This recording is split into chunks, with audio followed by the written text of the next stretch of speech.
वट सावित्री पूजा। इस दिन सुहागिन महिलाएं अपने पति की लंबी आयु के लिए व्रत रखती हैं। यह व्रत सावित्री को समर्पित किया जाता है।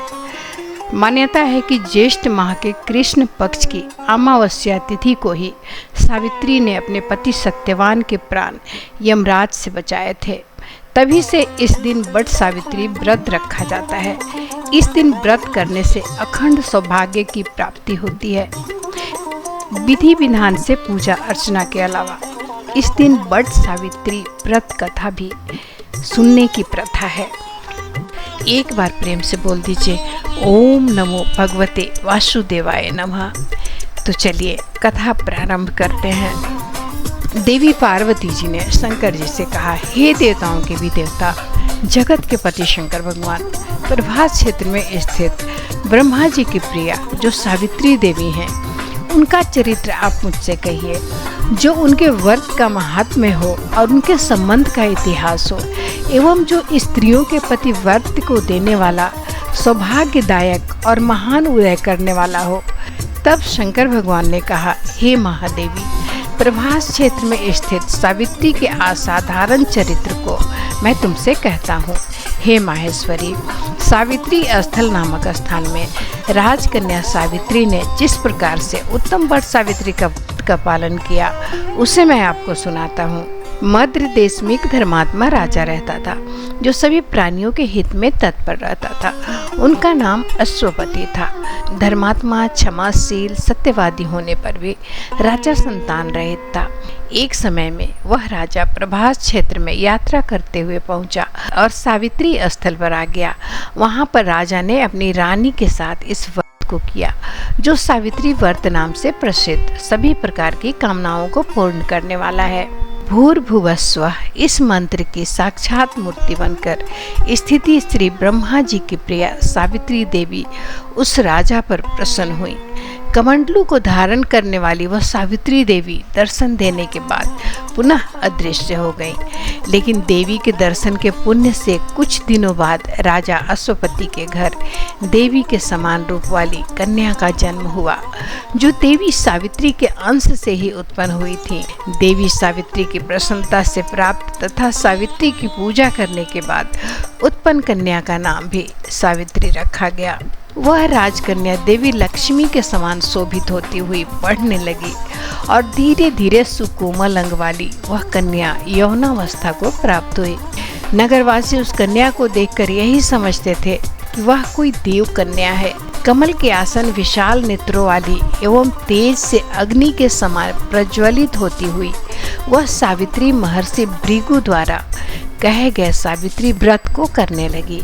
लक्ष्मी के समान सुशोभित वह कन्या एक दिन देवी सावित्री की पूजा के बाद पिता के पास खड़ी हो गई।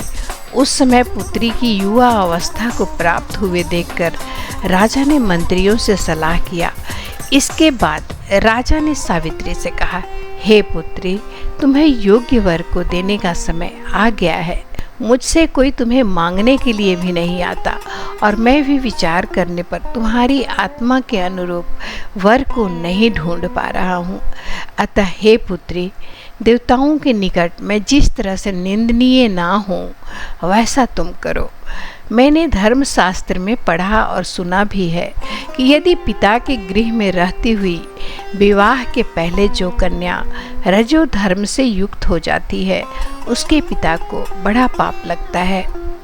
इसलिए हे पुत्री, मैं तुमको भेज रहा हूँ कि तुम स्वयं ही अपने योग्य वर ढूंढ लो। वृद्ध मंत्रियों के साथ शीघ्र जाओ और मेरी बात को मानो। इसके बाद जैसा कहते हैं वैसा ही होगा।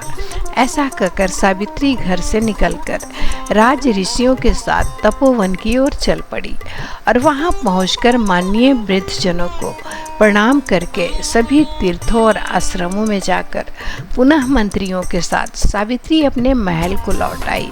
यहाँ सावित्री के पिताजी के साथ देवर्षि नारद जी को बैठे हुए देखा। आसन पर बैठे हुए नारद जी को प्रणाम करके मुस्कुराती हुई जिस कार्य के लिए वन में गई थी, सारी बातें कहने लगी। सावित्री बोली, हे नारद जी, साल्व देश में धर्मात्मा धूमसेन नाम से विख्यात एक क्षत्रिय राजा हैं, जो दैव योग से नेत्रहीन हो गए हैं। रुकी नामक उनके एक सामंत ने उनसे राजपाट छीन लिया है और वह अपने पुत्र और पत्नी के साथ वन में रह रहे हैं। उनका पुत्र सत्यवादी और धर्मात्मा है, उसे ही मैंने मन में पति रूप में वरण किया है। नारद जी सावित्री के वचनों को सुनकर बोल पड़े, हे राजन, सावित्री ने यह बड़ा कष्टप्रद कार्य कर डाला। बाल बुद्धि होने से इसने केवल गुणवान समझकर सत्यवान को वरण कर लिया। सत्यवान मिट्टी के घोड़े बनाता है और घोड़े का चित्र भी बनाता है, इससे उसे चित्रासव भी कहते हैं। सत्यवान दान और गुण में रंती देव के शिष्य के समान है, ब्राह्मणों की रक्षा करने वाला और सत्यवादी है।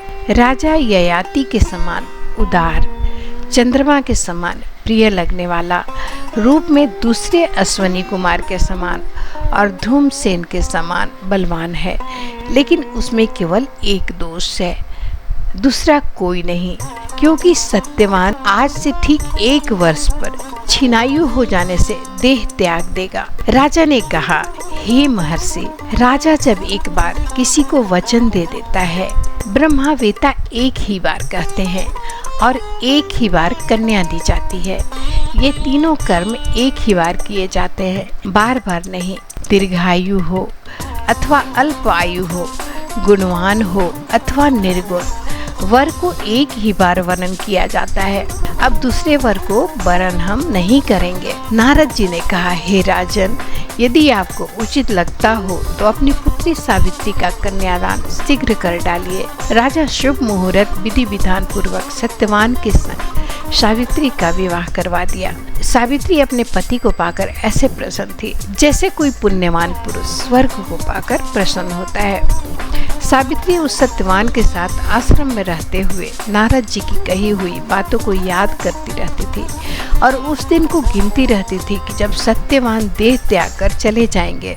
जब सत्यवान के मरण के केवल 3 दिन शेष रह गए, तब सावित्री ने निराहार रहने का व्रत लिया और तीसरे दिन सुबह स्नान करके देवता और पितरों का पूजन किया। फिर सास ससुर की चरण वंदना करके वह भी पति के साथ जंगल की ओर चल पड़ी। जंगल में लकड़ी काटते काटते अचानक से सत्यवान के सिर में दर्द होने लगा। सावित्री ने कहा कि आप कुछ देर मेरी गोद में सिर रखकर सो जाइए, फिर हम आश्रम की ओर चलेंगे। जैसे ही सत्यवान सावित्री के गोद में लेटे, वैसे ही सावित्री ने देखा कि सांवले पिंगल वर्ण वाले पीत वस्त्र पहने हुए साक्षात सूर्य के समान उदित हुए पुरुष उनके सामने खड़े हैं। सावित्री ने उन्हें प्रणाम किया और उनसे पूछा कि आप कौन हैं। इस पर यमराज ने कहा, मैं सब प्राणियों के लिए भयंकर और कर्मानुसार उनका उदित दंड देने वाला यम हूँ। सो हे पतिव्रता सावित्री, समीप में पड़े हुए तुम्हारे पति की आयु समाप्त हो गई है, इसे यमदूत पकड़कर नहीं ले जा सकते, इसलिए मैं स्वयं इन्हें लेने आया हूँ।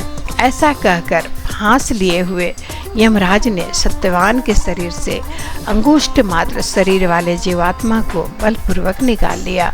इसके बाद यमपुरी की ओर चलना शुरू किया। सावित्री भी यम के पीछे पीछे चलने लगी। यमराज ने सावित्री से कहा, कोई भी जीव बिना आयु समाप्त हुए यम मार्ग में नहीं जा सकता। सावित्री ने यमराज से कहा, आप जैसे सज्जन पुरुष के साथ मैं चल रही हूँ, मेरे पति आपके साथ है, तो मुझे आपके साथ चलने में कोई शर्म और गलनानी नहीं हो रही है। दूसरी बात, स्त्रियों के लिए इस पृथ्वी लोक में पति को छोड़कर कोई अन्य स्थान नहीं है, इसलिए मैं अपना अनुगमन कर रही हूँ। सावित्री की मधुर बातें सुनकर यम ने कहा कि मैं तुम्हारी बातों से प्रसन्न हूँ, इसलिए जो इच्छा हो वर मांग लो। सावित्री ने तब यमराज से अपना खोया हुआ राज्य, सास ससुर की आंखों की रोशनी और 100 पुत्रों का वरदान मांग लिया। अपने वरदान के जाल में फंसकर यमराज ने सत्यवान की आत्मा को मुक्त कर दिया और सावित्री को लौटा दिया। सावित्री पति के साथ अपने आश्रम लौट आई। सावित्री ने सावित्री देवी का व्रत किया, जिसके प्रभाव से सास ससुर के आंखों की रोशनी लौट आई। इनका राज्य भी मिल गया और 100 पुत्र भी हुए। तो हे महेश्वरी, इस तरह से सावित्री ने अपने पति सत्यवान को यमराज से छुड़ाकर लेकर आई थी। तब पार्वती ने कहा, हे स्वामी, आपने तो सावित्री की कथा सुना दी, लेकिन ये तो बताइए कि वट सावित्री पूजा कैसे किया जाए, इसकी विधि क्या है। तब शिव जी पार्वती जी से कहते हैं कि सावित्री व्रत के दिन प्रातः स्नान करके सास ससुर का आशीर्वाद लेना चाहिए। वट वृक्ष के समीप बैठकर पंचदेवता और विष्णु भगवान का आवाहन करना चाहिए। 3 कुश और तिल लेकर ब्रह्मा जी और देवी सावित्री का आवाहन करें। ओम नमो ब्रह्मणा सह सावित्री इहा गच्छ इह तिष्ठ सुप्रतिष्ठिता भवः। इसके बाद जल, अक्षत, सिंदूर, तेल, फूल, माला, नैवेद्य, पान अर्पित करें। एक आम या अन्न फल लेकर उसके ऊपर से वट पर जल अर्पित करें। कच्चा सूत लपेटते हुए 7 या 21 बार वट वृक्ष की परिक्रमा करनी चाहिए। इससे स्त्रियां आजीवन सुहागन बनी रहती हैं। वट सावित्री पूजा के विधि के साथ माता सावित्री की कथा संपूर्ण होती है। आप सभी की मनोकामना माँ सावित्री पूरी करें। सदा सौभाग्यवती भव।